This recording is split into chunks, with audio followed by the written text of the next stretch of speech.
Koca bir kürenin içindeyiz. 200 bin yıldır yaşıyoruz. Sayımız 7 milyarı geçti. Kaynaklarımızı adil kullanmayı hiç beceremedik. Bugün 1,5 milyar insan açlık sınırı altında yaşıyor. Sizi günde birkaç dolarla hayatta kalanların dünyasına götürüyoruz.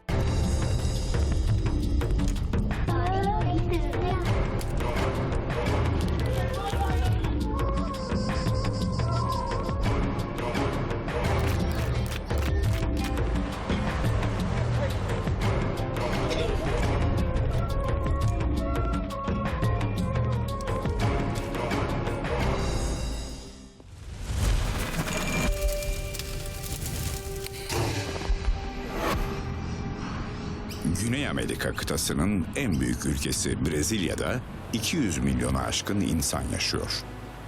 Dünyanın 5. kalabalık nüfusuna sahip bu ülke, geniş arazilerine rağmen topraklarının büyük bir kısmı zenginlerin kontrolünde. Ülkenin en yüksek gelir seviyesine sahip %1'lik kesimi, ülkede yaşayan 100 milyon insanın kazancından %36 daha fazla kazanıyor. Bugünse bu şanslı kesimin içerisinde olmayanlar günde birkaç dolarla geçinmeye çalışıyor.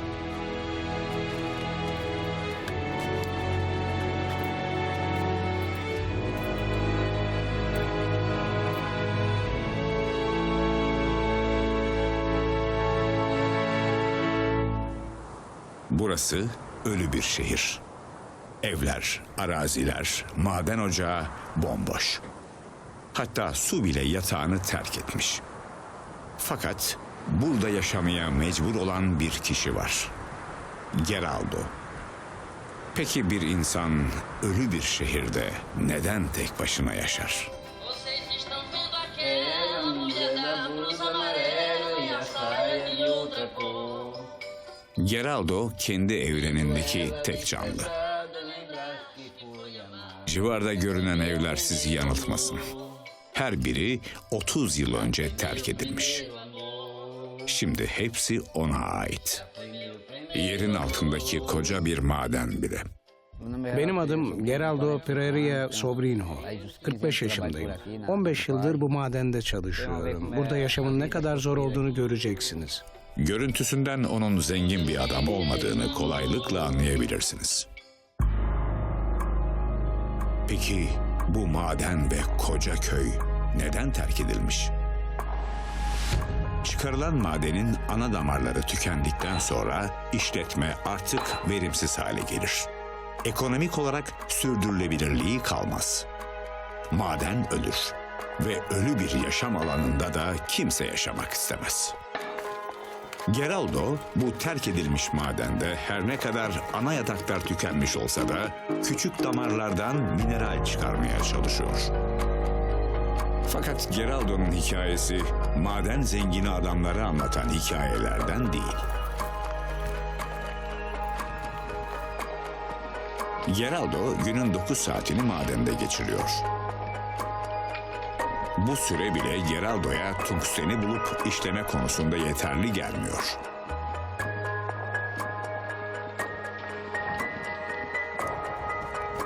Geraldo'nun günü kararmak üzere. Madene geldi. Burası 1988'den beri kapalı. Bense 1991'den beri burada tek başıma çalışıyorum. O artık karanlıklar ülkesinde tek başına. Eskilerden kalan kaskın ışığı neyse ki hala çalışıyor. O olmadan yolu bulması imkansız. Madenin tek ziyaretçisi Geraldo olabilir. Ama bir de buranın devamlı sakinleri var. Örümcek, yarasa ve yılanlar artık alıştıkları bu yabancıyı dert etmiyorlar. Bodo'da işsizlik oranı çok yüksek. Burada hayat zor ve yorucu. Ama benim hayatımı kazandığım yer bu maden. Hiçliğin tam ortası. Zor ve yorucu bir hayat.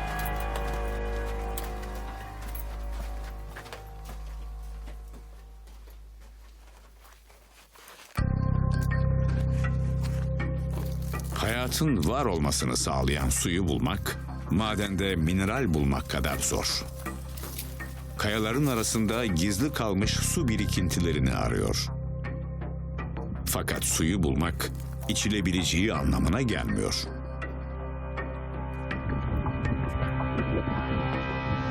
Suyun içindeki ölmüş kuş Geraldo'yu korkutuyor.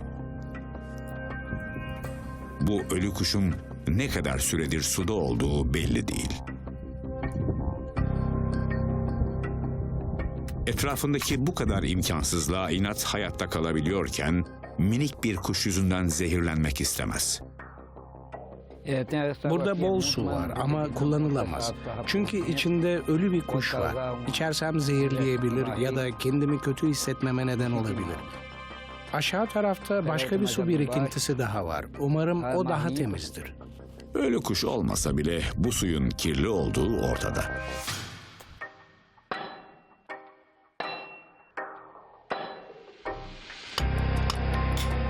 ...1988 yılında kapanan maden, Geraldo için önemli bir cevheri saklıyor. Tungsten. Eskiden tungsten çıkarmak çok daha kolaydı. Çünkü şirket güçlü elektrikli aletler kullanıyordu. Şimdi sadece elle çıkarabiliyorum. Ve bu da beni çok zorluyor. Kırarak çıkarmam, sonra da ufalamam gerekiyor. Tungsten çıkarmak benim için oldukça zor ve getirisi çok az.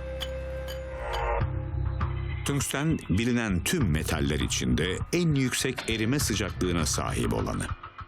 Bu özelliği onu ampullerden X ışını cihazlarına, hatta uzay teknolojilerine kadar ısının önemli olduğu yerlerde vazgeçilmez yapıyor. 1988'den beri buraya sadece ben iniyorum. Yakınlarda hiç maden şirketi yok.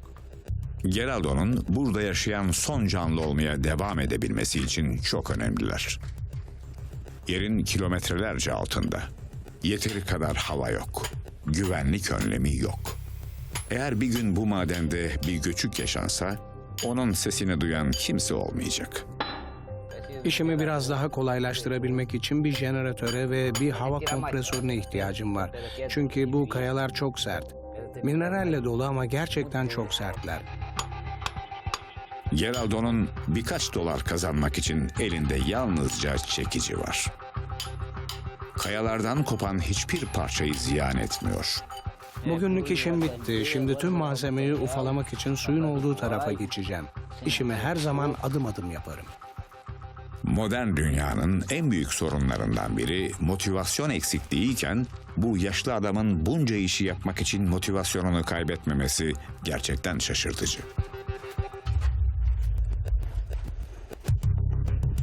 Geraldo için temel yaşam ihtiyaçlarını doğadan karşılamak oldukça zor. Özellikle temiz bir su kaynağı bulabilmek. Elindeki bidonu doldurmadan eve dönmeye niyeti yok. Kayalıkların arasında saklı kalmış bir su birikintisi daha. Geraldo'yu burada da bir sürpriz bekliyor. Örümceğe rağmen geri adım atmıyor. Başka çaresi yok. Su konusunda şansını fazla zorlamamalı. Zehirli ya da zehirsiz bu sudan alacağım. İşte bu kayaların üstünde biriken suyla yaşamımı sürdürüyorum.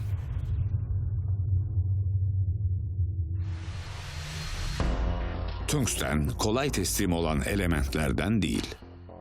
Geraldo'nun biraz daha uğraşması gerekiyor. Tungsteni ayrıştırabilmesi için büyük parçaları iyice toz haline getiriyor.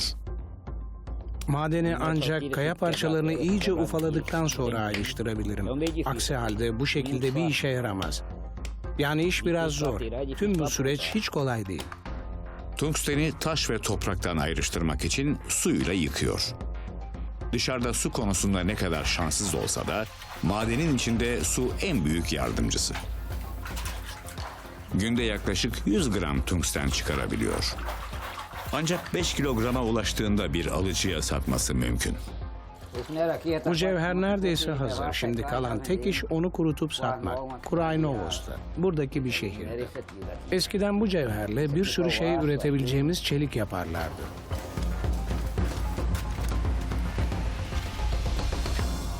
Geraldo, 64 yıllık madenden bugün de canlı çıkabilmeyi başardı.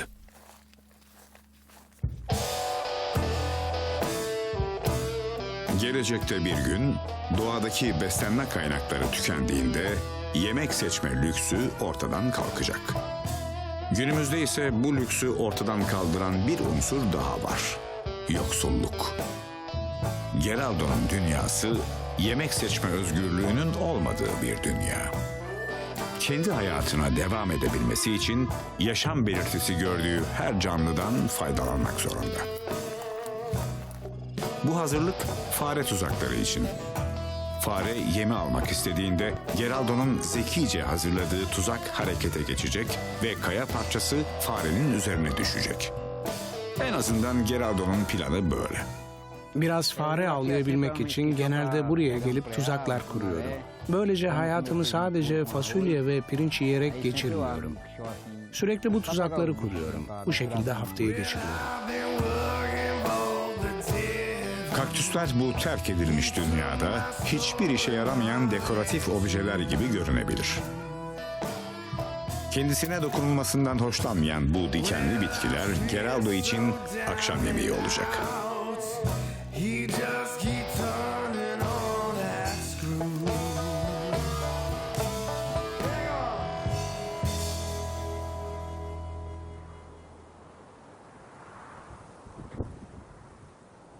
Geraldo eski hayatından kaçıp buraya yerleşmiş.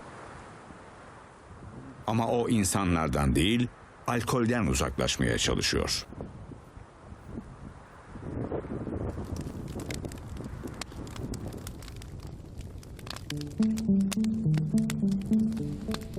Alkol onu öyle tesir altına almış ki hiç düşünmeden parmağını kesebilmiş. 10 yıl önce yine çok içtiğim bir gün babam bana kanımın ne renk olduğunu sordu. Ben de parmağımı böyle bir odunun üstüne koyup keserek ona kanımın ne renk olduğunu gösterdim. Parmağımın ucu kafamın üstünden uçup gitmişti. Bulunca da parmak ucumu içki bardağımın içine atıp içmeye devam ettim. Geraldo için fare de olsa et kaktüsten daha cazip bir yiyecekti. Ama tuzağa düşen tek bir fare bile yok. Fareler de köyü terk etmiş olmalı.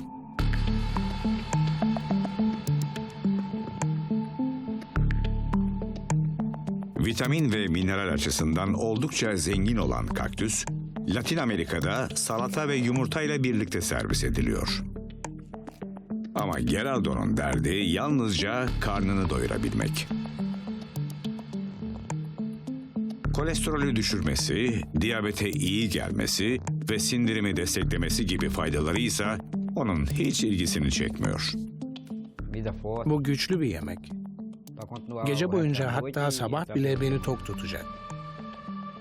Bu bizim her gün yaşam mücadelesi verdiğimiz bir savaş. Bir kaktüsü haşlanmış bir etle birlikte patlayana kadar yiyebilirim. Kaktüs çok lezzetli. Sertağ'da insanlar susuzluktan ölebilirler ama açlıktan asla. Eu voltei pra matar a saudade, que é demais de falar com você. Sadece günlük ihtiyaçlarını karşılayabilmek bile onu mutlu ediyor. Alguém pode querer me assassinar, me assassinar. Çoğu kimsenin kolay kolay sahip olamayacağı iradesi sayesinde şehirden ve insanlardan uzak duruyor. Gecenin bu saatlerinde şehirde yaşıyor olsaydı, alkole bu kadar karşı koyamayabilirdi. Burası onun için güvenli alan.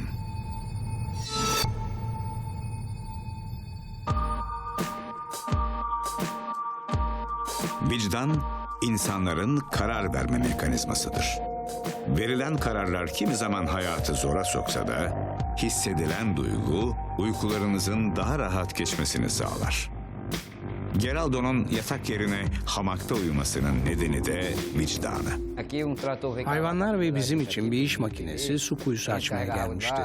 Buradaki yatağı alıp çamura saplanan iş makinesini kurtarmak için kullandık. İşte çalıştığımız zamanlar burada bir sürü insan yaşıyordu. 1997'ye tekabül ediyor. Şimdi ise burada tek başıma yaşıyorum.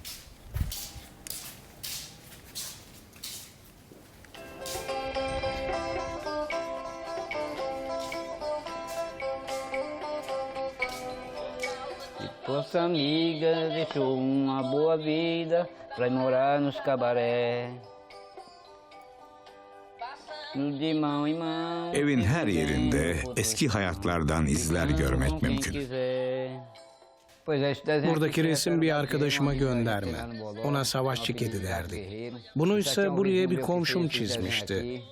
Bu da hep yanıma alarak uyuduğum oğlumun fotoğrafı.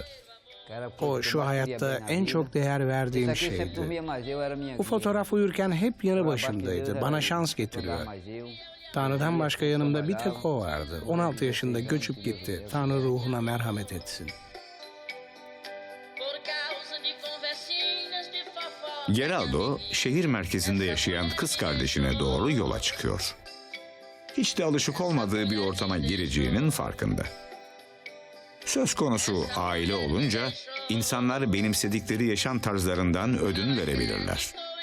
Bazen Bodo'ya yaklaşık 12 kilometre yürüyerek gitmek zorunda kalıyorum. Orada kız kardeşimin ya da oğlumun evinde kalıyorum. Ve ertesi sabah dönüyorum. Medeni dünyaya geri döndü. Burası bana iyi geliyor çünkü alkolden uzak duruyorum. Ama Bodo'ya gidince içmeye devam ediyorum. İyi akşamlar. Bu benim kayınbiraderim. Bu kız kardeşim. Gördüğünüz gibi kahve yapıyor.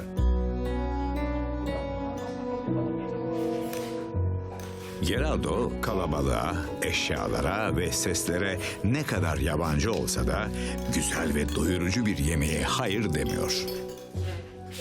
Haftanın 1 ya da 2 günü bizi ziyaret eder. Orada yaşamak için mücadele veriyor değil mi? Çünkü bildiği başka bir iş yok. Tüm gelirini yaptığı maden işinden elde ediyor. Madende yaşaması ailesini çok endişelendiriyor.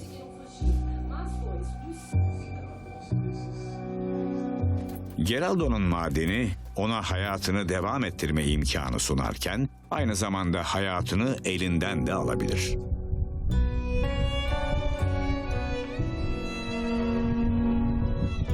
Hayat asla vazgeçmeyenleri zamanı geldiğinde mükafatlandırır.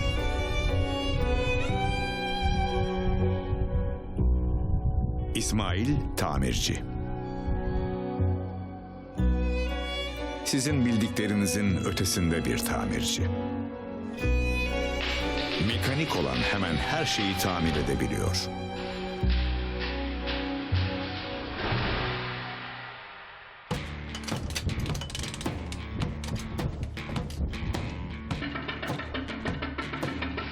Günün büyük kısmını tamirhanesinde geçiriyor. Buradaki aletler onun için çok değerli. Hepsini kendi yapmış. Mecburiyet onu mucit olmaya itmiş. Kendi aletlerimi kendim yaptım. İlk olarak kaynak makinesini, sonra da lastik şişirme makinesini yaptım. Şimdi lastikleri çıkarmak için bir alet yapıyorum. Çünkü satın alacak param yok. Yaptığı aletler ne kadar işlevsel olsa da iş güvenliği konusunda pek başarılı oldukları söylenemez. Aslında yaptığım kaynak makinesi tehlikeli. Yağmurlu günlerde elektrik çarpma riski var. Makineyi ortamdan izole etmek için su dolu plastik bir kap içinde tutuyorum ki güçlü bir elektrik şoku vermesin. Geçim derdi İsmail'i birçok riskle karşı karşıya bırakıyor. Küçük bir sermayesi var. Şurada gördüğünüz makineleri alabilecek kadar. Burada yaşıyor. Amcasının ona verdiği bu evde. Ne yazık ki bir baba olarak bana ihtiyaç duyduğu tüm konularda ona yardım edemiyorum.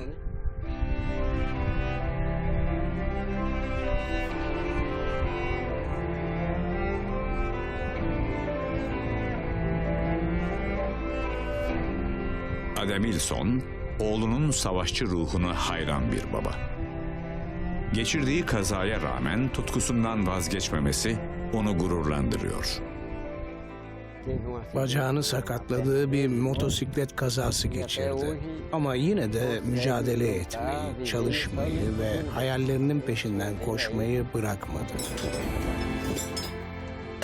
Yaptırdığınız bir işten memnun kalmadıysanız onu büyük ihtimalle mesleğini sevmeyen biri yapmıştır. Mesela Koralı İsmail onlardan değil. Az kazandırmasını dert etmeden mesleğini tutkuyla yapıyor. Bana bir motosiklet veya bulunması zor bir araba parçasıyla geldiklerinde sorunu çözmek için yapacağım şey onların yerini değiştirmek. Yaşadıkları bu ev aynı zamanda tamirhanesi. Bu araba lastiği tamirhanesinin varlığına işaret.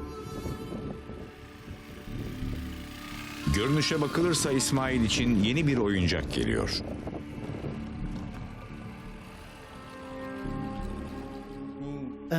Motordan deli gibi yağ sızıyor.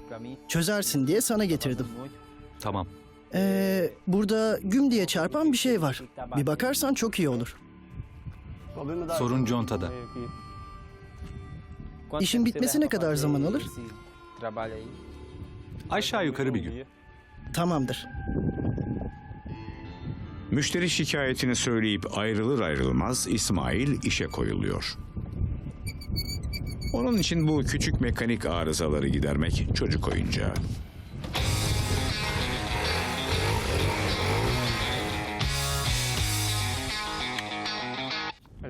Şimdi motosikletin arka motor kapağını bir kontrol etmeliyim ki bunu yapabilecek miyim göreyim. Tamire başlamadan önce bir test sürüşüne çıkıyor.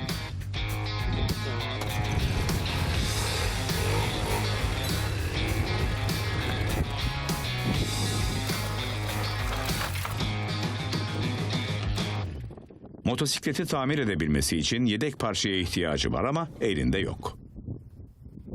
İsmail bu sorunu para harcamadan nasıl çözebileceğini çok iyi biliyor.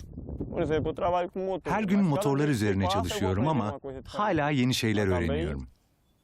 Çalışırken de kendi yaptığım aletleri kullanıyorum. Çok iyi değiller ama sonuçta iş görüyorlar.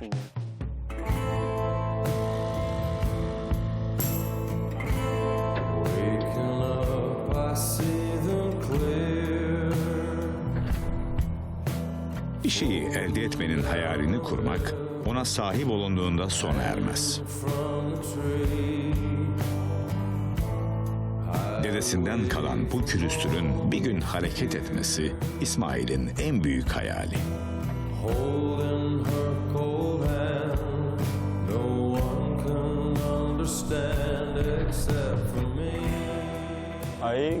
Mekanik işlerini bir arkadaşımdan öğrendim. Bana bir motoru nasıl tamir edebileceğimi öğretti. Şimdi öğrendiğim şeylerle bir arabanın her sıkıntısını çözebilirim.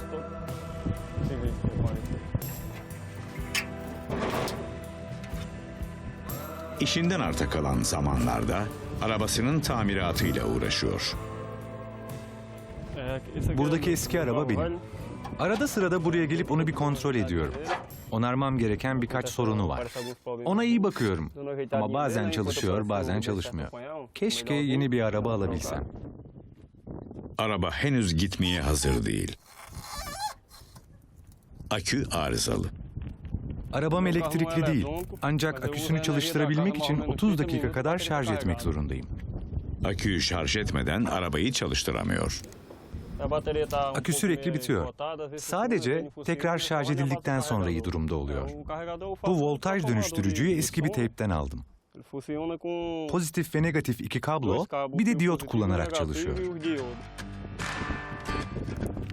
Yemeklerini pişirdiği mutfak tüpünü kısa süreliğine ödünç alıyor. Şimdi doğalgaz deposunun çalışıp çalışmadığına bakacağız.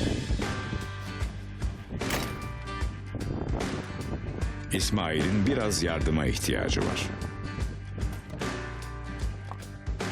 Gelin şuna bir el atın da bakalım çalıştırabilecek miyiz?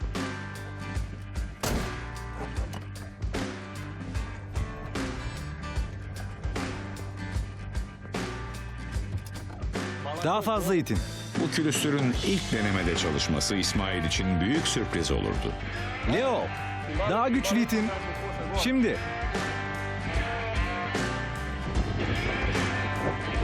İkinci denemede başarısızlıkla sonuçlanıyor. İsmail pes etmeyecek. Yalnızca biraz zamana ve daha çok çalışmaya ihtiyacı var.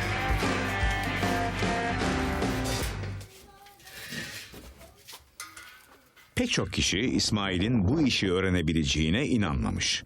Şimdi ise böyle düşünenler onun müşterisi. Sessiz kalıp onları dinledim. Kendi işime odaklandım, onların söylediğine değil. Sadece işimi yaptım. Ve Tanrı'ya şükür işe yaradı. Hiç pişman değilim. Çalışmayla geçen günün ardından akşam oluyor. Günün bu vakti ona biraz olsun geleceğini düşünme fırsatı veriyor. Yarın kaldığı yerden devam edecek. Burada, Serra Preta'da küçük bir köyde yaşıyorum.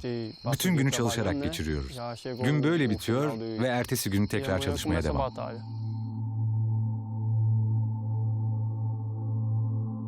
Yaklaşık 12.000 nüfuslu Serra Cora'da neredeyse herkesin motosikleti var. İsmail'in isabetli bir meslek tercihi yaptığı söylenebilir. Şimdi Serra Cora'dayız. Buraya istediğim yedek parçaların fiyatlarını görmek için geldim. Evimden 10-15 dakika uzaktayız. Bakalım pazarlık edebilecek miyiz? Kendisinin imar edemeyeceği malzemeleri satın almak zorunda. Günaydın. Günaydın.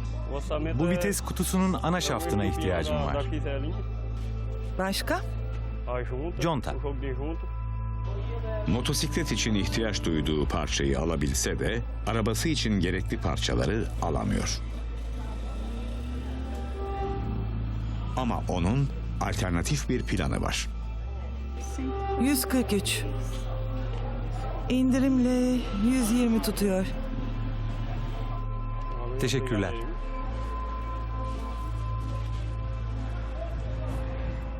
İsmail pahalı olan ya da bulamadığı malzemeler için başka bir dükkana değil çöplüğe gidiyor. İşine yarayacak pek çok parça burada bedava. Bana tamir edilecek bir şey getirildiğinde her şeyin bedava olduğu bu çöplüğe gelmek benim için en iyi çözüm oluyor. Bildiğiniz gibi dükkanlarda ucuz hiçbir şey yok. Burada ise bedavaya her şeyi bulmak mümkün. Hatta bazen gerçekten çok iyi malzemeler denk geliyor. İsmail'in asıl para kazandığı yer çöplük. Şimdi tornavida yapmak için birkaç hurda metal arıyorum. Çöplüğün sunduğu imkanları değerlendirmekten çekinmiyor. Bir motosikletin vites kutusu parçalarını buldum. Bunu motorun zincirlerini sıkılaştırmak için kullanacağım.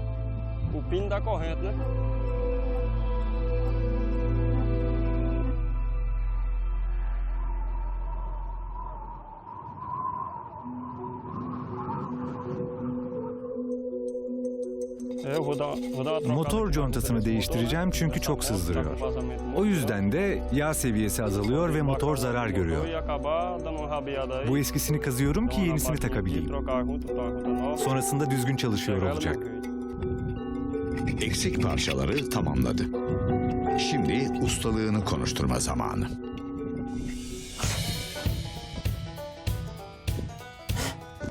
İşin kusursuz olması için elinden geleni yapıyor.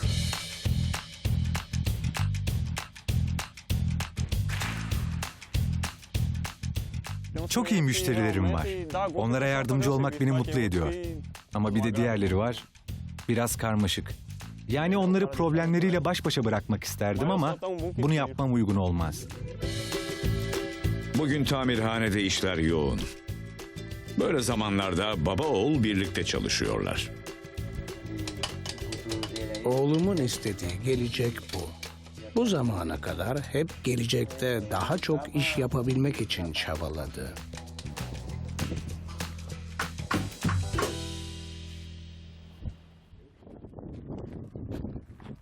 Motosikletin sahibi geldi. Ne haber adamım? Motosikletim hazır mı? Halloldu. Neleri halledebildin? Arka basamağı sağlamlaştırdım. Sağ aynadaki sıkıntıyı giderdim. Arka fren lambasını değiştirdim. Bu arada kontakla ilgili küçük bir sıkıntı var ama idare eder şimdilik. Yani alıp gidebilirim değil mi? Tabii. Teşekkürler adamım. Görüşürüz. Müşteri çıkarılan işten memnun görünüyor. İsmail artık rahat bir nefes alabilir. Yaptığı iş ne kadar iyi olursa olsun bu çalışma ona yalnızca birkaç dolar kazandırıyor.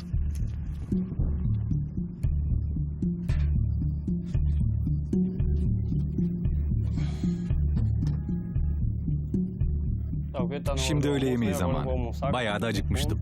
Afiyet olsun. İsmail kendi işinin patronu olsa bile uzun süre keyif yapacak zamanı yok. Yemeğim bittikten sonra arabayı çalıştırmayı tekrar deneyeceğim.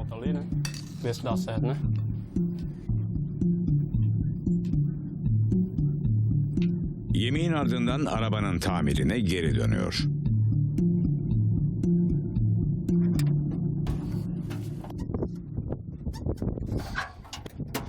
İsmail asla vazgeçmemesinin mükafatını aldı.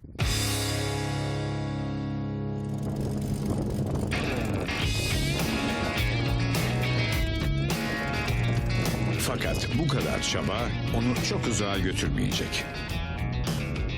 Günün birinde daha iyisini başarabileceğini biliyor.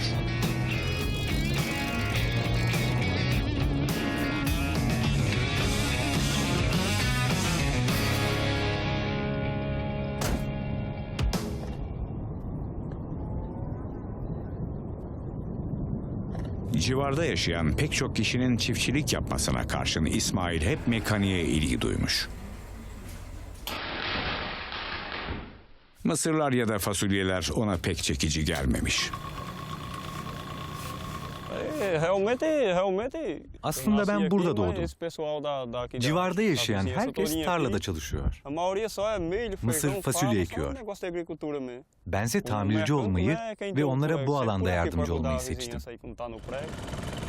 Motosikletle geçirdiği kaza, İsmail'in tutkusundan vazgeçmesi için geçerli bir sebep olmamış. Tarladan dönerken bir kaza geçirdim. 100 kilometre hızla giderken arka lastik patladı ve ben düşüp bacağımı kırdım. Hastaneye gittim. Ayağım ters dönmüştü. Doktor müdahale etti ama ayağım hiçbir zaman eskisi gibi olmadı. Bugün pazar. Şehir merkezine gidip arkadaşlarıyla vakit geçiriyor. Merhaba, nasılsın? İyiyim dostum, sağ ol. Günaydın Bay Manuel. Nasılsın? Günaydın, sen nasılsın? Her şey yolunda. Akordiyonu getir de biraz çalalım. Başka işimiz yok, müzik iyi fikir. Haklısın. İsmail'in arabasından sonraki en büyük tutkusu müzik.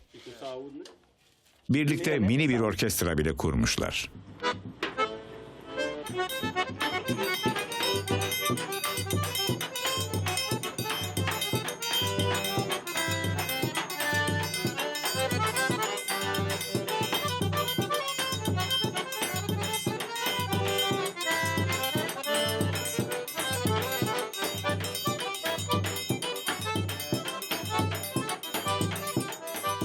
Bir iş geldiğinde bütün günümü onunla uğraşarak geçiriyorum.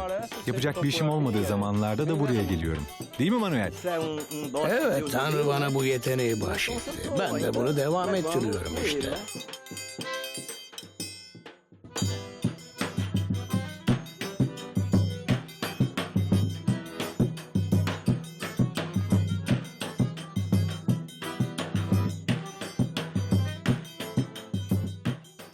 Yaptığım bu küçük şey bana mutluluk verdi. Tanrı'nın rehberliğinde. İşte dediğim gibi hayatımız böyle devam ediyor. Tanrı'nın izniyle böyle de devam ettireceğiz. Hayatta mutlu olamayanlar için en tatlı mutluluk hazinesi hayallerdir. İsmail de hayallerinden besleniyor. Hayalleri olmasaydı hayata tutunması çok zor olacaktı. Ülkesellikten çıkıp artık küreselleşmiş olan ve dünyada etki alanını sürekli artıran yoksulluk, günümüzün sosyal bir problemi olarak karşımıza çıkmaktadır. Dünyamızın nüfusu hızla çoğalmakta. bu nüfusun yaklaşık olarak 900 milyonu yetersiz beslenmekte. Ve yine her yıl yaklaşık 6 milyon insan açlıktan ölmektedir. Halbuki dünyada 10 milyar nüfusa yetebilecek gıda üretimi yapılmaktadır. Peki bu durumda insanlar açlık, sefalet ve fakirlikten niçin ölüyor?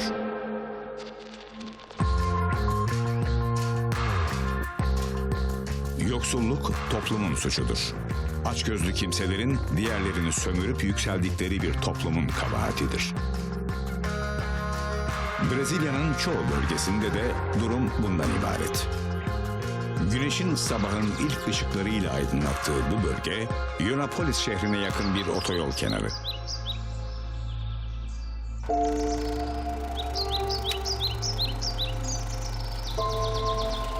Yoksulluk bu bölgede yaşayanlar için seçenek değil, bir kader. Janaina da bu kaderi yaşayanlardan sadece biri. O yalnız bir kadın. Eşinden ayrıldıktan sonra iyi bir hayattan yoksulluğun içine doğru sürüklenmiş. Başından 2 evlilik geçmiş. Bu evliliklerden 4 çocuğu var. Bu bölgedeki çoğu insan tarımla uğraşıyor. Fakat Janaina'nın böyle bir imkanı yok. Janaina ayda 4 gün temizliğe gidip geçimini sağlamaya çalışıyor. İlk bakışta sessiz sakin gibi duran fakat çoğu zaman gürültülü olan otoyol kenarındaki bu evde yaşıyorlar. Bu Janaina'nın kızıyla birlikte ayakta kalmaya çalıştığı hayat hikayesidir. Bu oldukça basit bir hayat. Ama benim için yeterince iyi.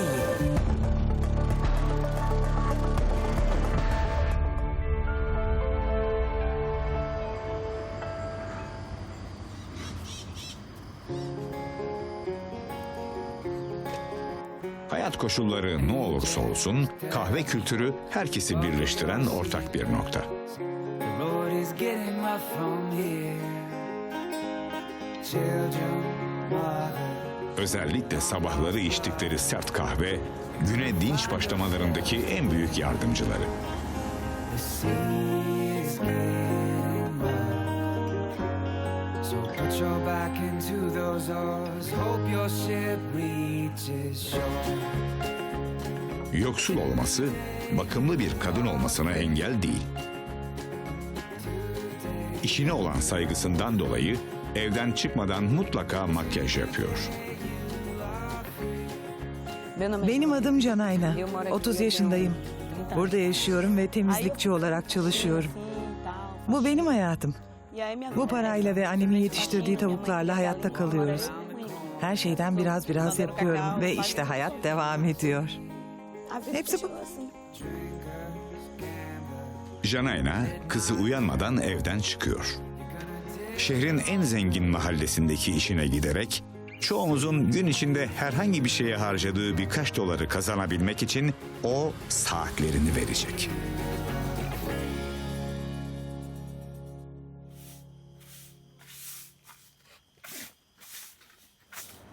Yoksul hayat şartlarında herkes birbirine destek olmak zorunda. Maria da annesine desteğini ona ev işlerinde yardımcı olarak veriyor.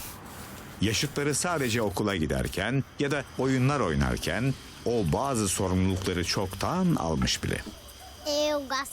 Anneme yardım etmeyi seviyorum. O başka bir işle meşgulken ben de evi süpürüyorum. Sobayı temizliyorum. Ona yemek pişirirken yardım ediyorum ve bazen ona makyaj bile yapıyorum. Janaina haftanın bir günü bu eve temizliğe geliyor. Janaina. Ayda sadece 4 kez geldiği bu evden hemen hemen 40 dolar kazanıyor. Eline yaklaşık günde 1 dolar geçiyor. Kazandığı parayla ancak yiyecek ihtiyaçlarını karşılayabiliyorlar. İşe gidip gelmek için çok fazla yürümem gerekiyordu. Ara sıra otobüse binecek param oluyordu. Ama çoğu zaman otobüsü karşılayamadığım için bütün yolu yürümek zorundaydım. Bazen otobüs gelmiyor bile. Bir bisikletim vardı, o da çalındı. Janayna haftada bir gün hayallerinin ötesinde bir evde yaşama imkanı buluyor. Ama temizlikçi olarak. Asıl gerçekliği çalışmadığı zamanlarda kendi evinde yaşıyor. Onlar için temizlik yap, yemek pişir, ütü yap, yemeği hazırla. Neden zam istediğim belli ama tabii onlar bunu kabul etmediler.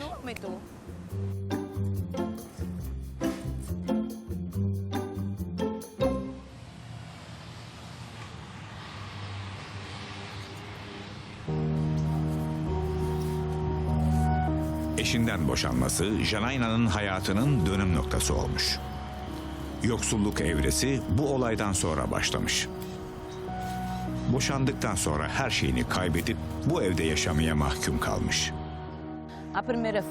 19 yaşındayken ilk kızımı doğurdum. Daha sonra onunla ayrıldık ve annemin evine geldik. Orayı özlüyorum. Elektriğimin, vantilatörümün, müziğimin, televizyonumun olmasını özlüyorum. Burada yaşamak güzel ama hayatta kalacak yeterli paramız yok. Çocuklarını ne kadar özlese de kendi yaşadığı yoksulluktan uzak tutmak için yalnızca birini yanına alabilmiş. Maria Eduarda adında bir kızım oldu. O da aynı babadan.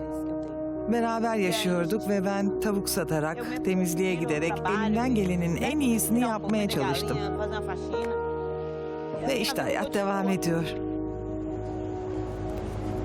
Maria okula gitmiyor. Nedeni ise okulun eve çok uzak olması. Çoğumuz için önemsiz bir ayrıntı olabilir. Fakat onlar için durum öyle değil. Çünkü yol parası karşılayamayacakları bir masraf. Okula gitmese de resim yapmak en büyük tutkularından biri. Şimdilik hayallerini resmetse de belki ileride ünlü bir ressam olacak. Ben de her çocuk gibi oyun oynamayı seviyorum. Resim yapmayı da seviyorum. Hayalimse oyuncu olmak. Oyuncu olmak istiyorum.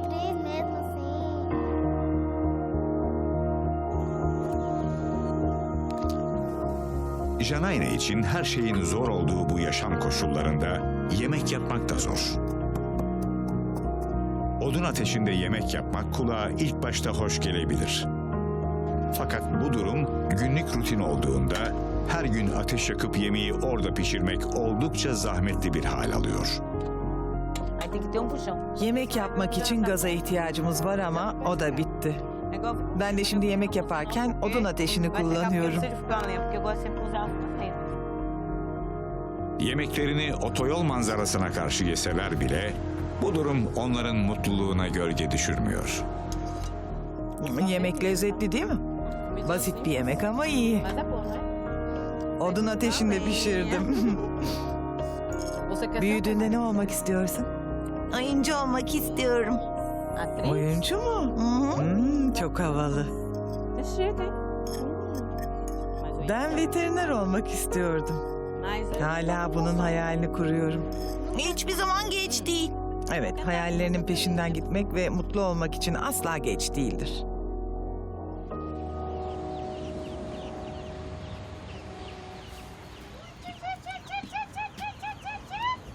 Besledikleri bu hayvanlar onların et yemek için tek seçenekleri.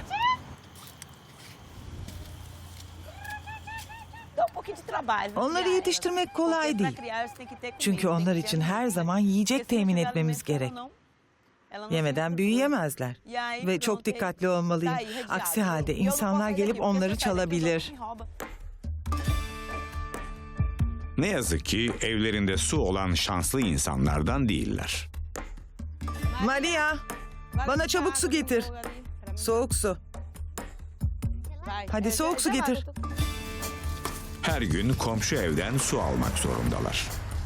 Çoğumuzun yürümeye bile cesaret edemeyeceği, devamlı arabaların geçtiği bu otoyolu Maria her gün su almak için kullanıyor. Bu da her gün ölüm tehlikesiyle burun buruna gelmek demek.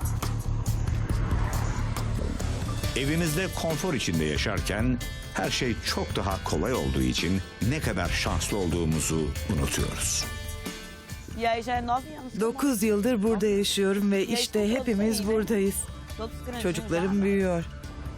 Bazıları bana yardım ediyor. Burada zor bir yaşantımız var.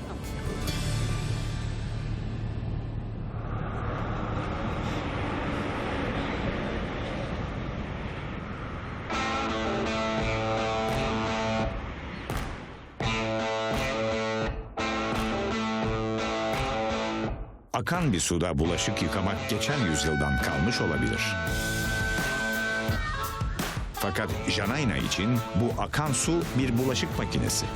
Sadece bulaşıkların yıkanması bile bir mücadele. Nehirde bulaşık yıkıyor olmaları onlar için bir sorun değil.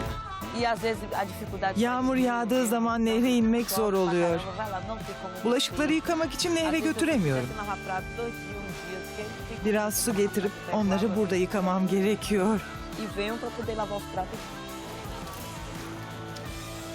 Maria her durumda eğlenmesini biliyor. Janaina bulaşık yıkarken Maria da yüzüyor. Tek yeteneği resim yapmak değil, jimnastikte de kendini kanıtlıyor. Jimnastik yapmayı seviyorum. Kuzenim yapıyordu. Sonra jimnastik yaparken ona katılmamı söyledi. İşte böyle başladım.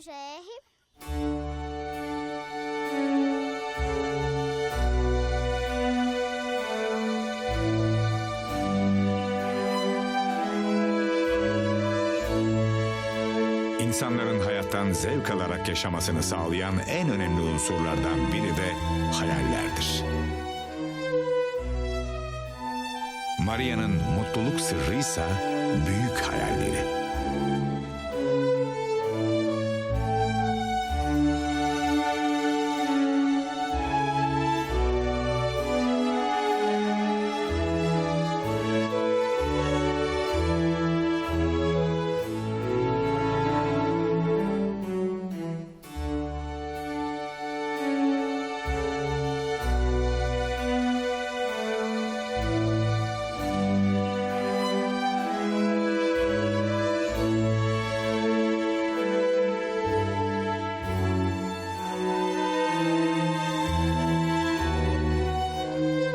Maria, bir çocuğun tek başına durmaya korkacağı bu yerde hava kararana kadar annesini beklemek zorunda. Bu onun gerçeklerinden biri. Geceleri burada yapacak hiçbir şey yok. Çünkü elektriğimiz yok. El fenerimiz vardı ama kardeşlerimle oyun oynarken kırdık.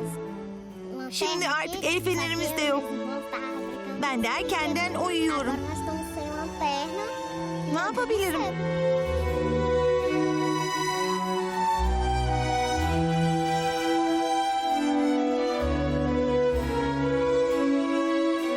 Karanlık her yere hakim olmaya başladığında Janaina evin yolundan görünmeye başladı. Her ne olursa olsun eve döndüğünde kızını görecek olmak onun yaşam kaynağı. Maria, neredesin? İyi misin? Söyle bakalım günün nasıldı? İyi geçti. Aa, çok tatlı benim kuzum. Seni çok özledim. Ben de. Gerçekten mi? Gece olduğunda yapacakları pek bir şey kalmıyor. Otoyoldan geçen arabaların farlarıyla aydınlanıp hayallere dalıyorlar. Arabaların nereye gittiklerini hiçbir zaman bilemeyecekler.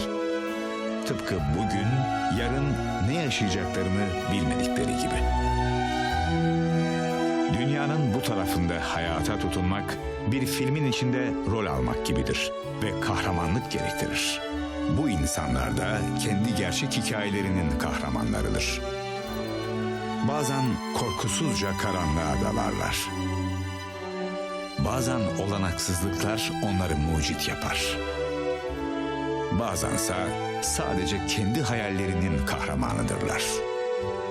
Her birinin ortak noktası ise mutluluk için hiçbir şeye ihtiyaç duymamaları.